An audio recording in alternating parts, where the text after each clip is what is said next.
To our special edition of Local Memphis Live, brought to you by Floied Fire Extinguishing. Here's your host, Amy Spiropoulos.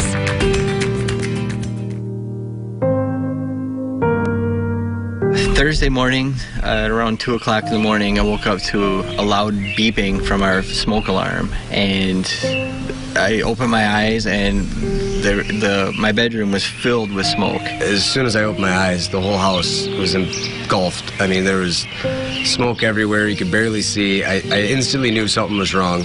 First thing was to get all the kids out.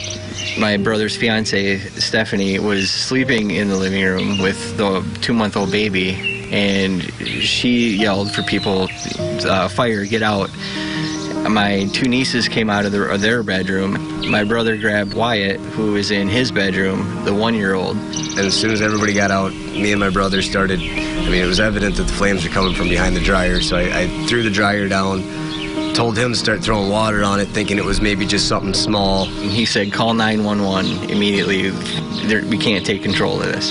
There was fire coming out from the other end of the mobile home, and it was from underneath the mobile home, and it was from the lint that was built up in the lint trap that had caused the whole fire. And the last time we did a load of laundry was at 2 o'clock in the afternoon, and 12 hours later it caught a spark, and in the dead of the night it ignited. Just 19 days prior to that, by the way, that fire that you just heard about, the American Red Cross installed free working smoke detectors in that family's home in every room. It's part of their Sound the Alarm campaign. Welcome Laura Vaughn and Tom Campbell to tell us about it. That gives me chills. I mean, working smoke detectors cut the risk of dying in half. Welcome this morning. Thank you for having us. I mean, it's amazing. And ladies first, do you mind? and I think this is so amazing. In just 16 days, you installed 100,000 of these working smoke detectors as a part of the Sound the Alarm campaign, Laura. Yeah, we do. And we're already gearing up for next year. So we'll be doing this again in the spring. And as we've shared, this is a year-round effort. So we install smoke alarms year-round. But during the Sound the Alarm campaign, which will be held again in April and May of 2019, this is an opportunity for us to mobilize across the country. Yes. To install as many alarms as possible and to do as many family safety plans while in those homes as well. Tom? Both of those components are really important. You had talked about the mere presence of having a smoke alarm, improving your chances, doubling your chances of survival. The other part is the plan, the stories and success that you see.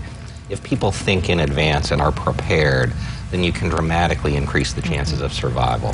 Absolutely. And this is an interesting statistic that you guys released. 80% of people believe everyone in their household knows what to do when a smoke alarm goes off. But do you have a plan? And I remember when I was little, we used to say meet by the mailbox. But when I saw that, I thought, my family, I have 3 girls, me and my husband, 3 dogs. We have no plan.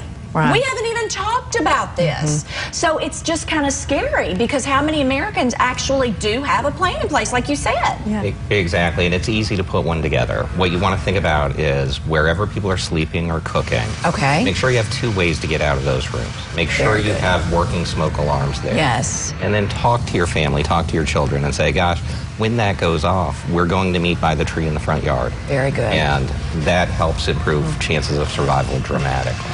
And it's not enough just to have the plan. You have to practice the plan regularly. You have 2 minutes, just 2 minutes. Most people think they have more time to get out of their home. You have 2 minutes to get out.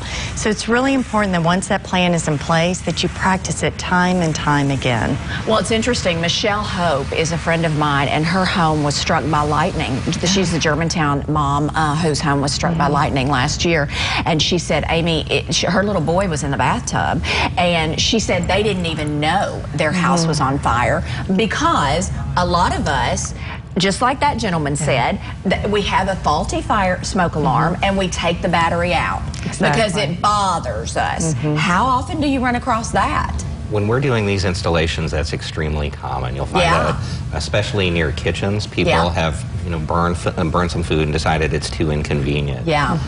It's too important, and you can place them in areas where they're going to be highly effective. Again, anywhere where people are cooking or anywhere where people are sleeping, you want to make sure that you have them and that you test them on a monthly basis. Absolutely, and I thought this was interesting too. 1 in 10 families have had to give up buying a smoke detector because they had other essentials. Right. That's why these campaigns are so important.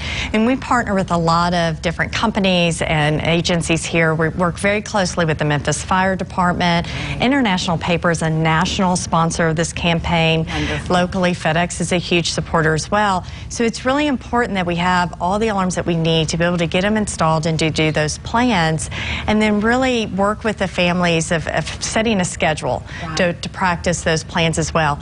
We provide assistance to an average of 3 families each and every day who lose their home in our community to fire. Oh my gosh. So, the need is great, and we encourage everyone to come join us. Join us and go out and spend a couple hours of your time helping to possibly save lives in our community. That's actually a tremendous point. One of the things that we found really helps engage our community, our business partners, our faith-based partners, even our agencies, is coming and joining us for 2 or 3 hours to help on one of these events. You can make a meaningful difference in our community and actually learn skills that will help you and your family as well. Wow. And how many to date, how many of these free smoke detectors have you given out? Or free alarms, I'm sorry. Yeah, here in our community, just this past year, we did nearly 1,800.